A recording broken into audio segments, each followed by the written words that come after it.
She was 63 years old, standing in a courthouse hallway holding a manila folder stuffed with documents she had spent 14 months gathering. Her hands were steady. Her eyes were calm. In a quiet somewhere across the courtroom, marble floor, Margaret her sat daughter-in-law, alone, the woman who had her taken story everything from her, about to sat with her unfold. high-priced lawyer whispering confidently into his ear. They thought this was going to be easy. They thought she was just a sweet old woman who didn't understand how any of this worked. They had no idea who they were dealing with. Today, I'm going to tell you the story of Margaret Chen, a retired schoolteacher, a grandmother of 4, and one of the most quietly formidable women you will ever hear about, who spent the last 2 years of her life proving that justice, when you refuse to stop fighting for it, will eventually find you. Stay with me until the end, because what happened inside that courtroom, nobody saw it coming. To understand this story, you have to go back to a family that, from the outside, looked completely ordinary. Margaret Chen had spent 31 years teaching elementary school in a mid-sized city in Ohio. She'd raised 2 children on her own after her husband, Robert, passed away from a heart attack when her kids were just 12 and 9 years old. She worked overtime. She took second jobs during the summers. And by the time she retired, she had managed to save a remarkable amount of money. Not because she was lucky, but because she was disciplined. Her house was paid off, she had a retirement account, and she had a piece of property, a modest commercial building she had inherited from her parents, that was worth, at the time of the story, somewhere close to $420,000. Now, Margaret had a son. His name was David, and David, by all accounts, was a good man. He was thoughtful, he was quiet, he worked as a civil engineer, and had never once asked his mother for anything she hadn't freely offered. The relationship between them was close, genuine, and built on years of mutual respect. But then David met Nicole. Nicole was charming. She was polished. She had a background in real estate, a sharp business mind, and a smile that made everyone in the room feel like they were the most important person there. Margaret liked her at first. She genuinely did.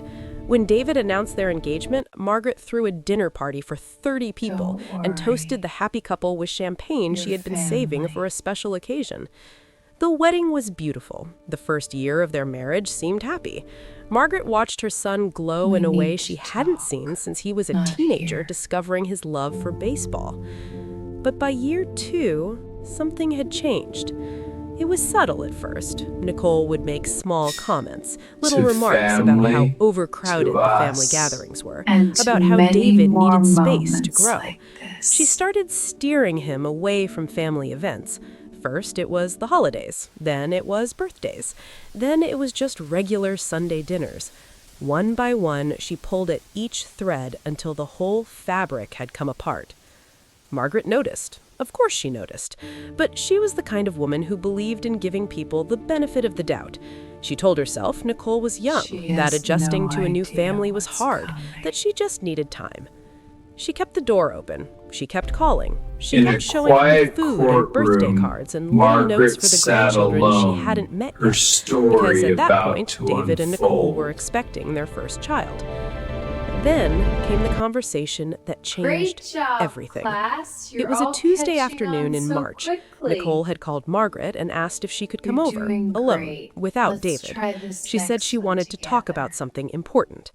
Margaret, hopeful that this might be an olive branch, said yes immediately, and even baked a lemon cake because Nicole had once mentioned it was her favorite. They sat down at Margaret's kitchen table. The cake sat untouched between them. Nicole leaned forward and said she wanted to talk about the building, Margaret's parents' building.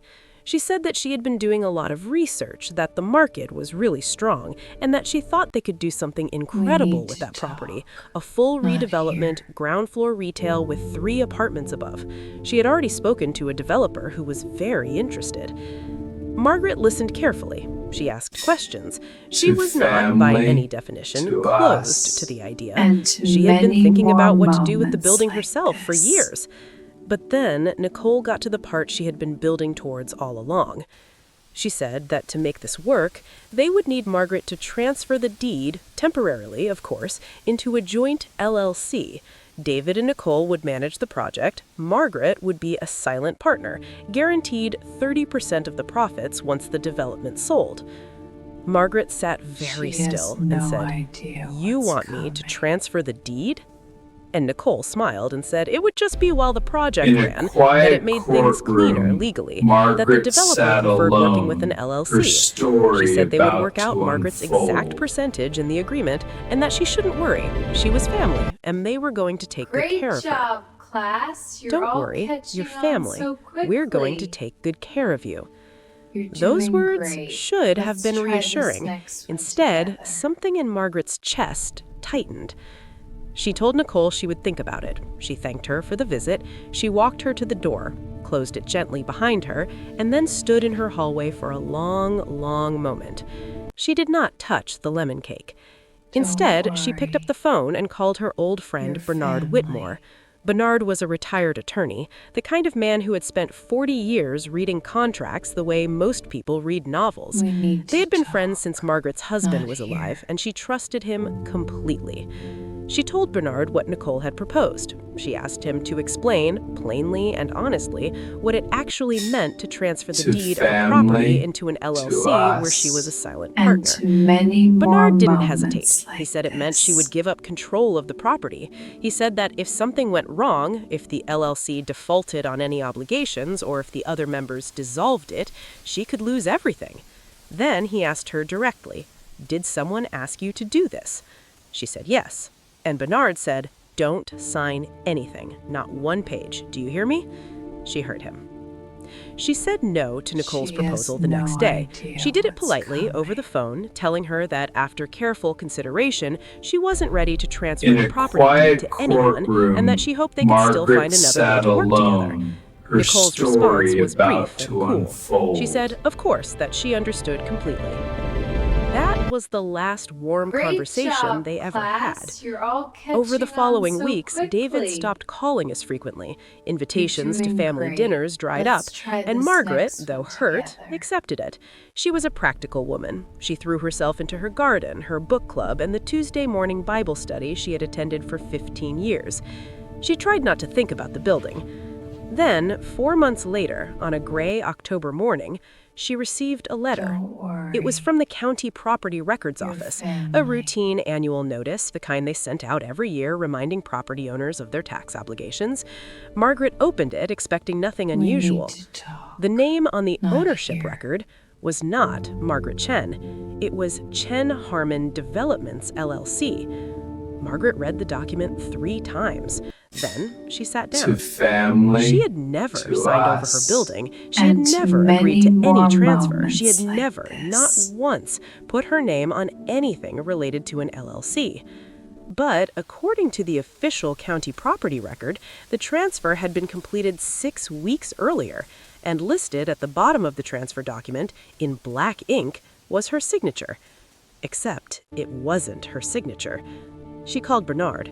Bernard called a colleague who specialized in forensic document analysis, and Margaret, quiet, steady, 63-year-old Margaret, began to build a case. In a quiet Now here is where most people in Margaret's position would have made one critical mistake. They would have confronted their family immediately. They would have called David, they would have called Nicole, they would have sent angry messages and had the kind of screaming argument that feels cathartic in the moment, but destroys your legal case before it even begins. Margaret did not do that. Instead, she did something almost counterintuitive. She said nothing. She told no one in the family what she found, and for 14 months, she worked quietly, systematically, and with the precision of a woman who had spent 30 years teaching children that preparation is everything. The first thing she uncovered was the notary. Every property deed transfer in Ohio must be notarized. Margaret obtained a copy of the notarized deed transfer from the county records office. The notary's name was a woman named Patricia Sloan, who worked at a small title company across town. When Bernard's associate contacted her, posing as a title researcher doing a routine audit, Patricia Sloan, clearly uncomfortable, admitted that she had been asked by a client to notarize the document, and that the woman who signed it had come in alone. She said the woman had shown valid ID. valid ID that, as they later proved, had been used fraudulently. Next came the handwriting expert. Margaret gathered 10 years of documents bearing her genuine signature: tax returns, property records, signed letters. A certified forensic handwriting examiner reviewed them alongside the transfer document. Her professional conclusion was clear. The signature on the deed transfer was not written by the same hand as Margaret's authenticated sample. 18 specific identifying characteristics were inconsistent. The report ran to 22 pages. Great job, Then there was the LLC itself. Bernard requested the Articles of Incorporation for Chen Harmon Developments LLC from the Ohio Secretary of State's office.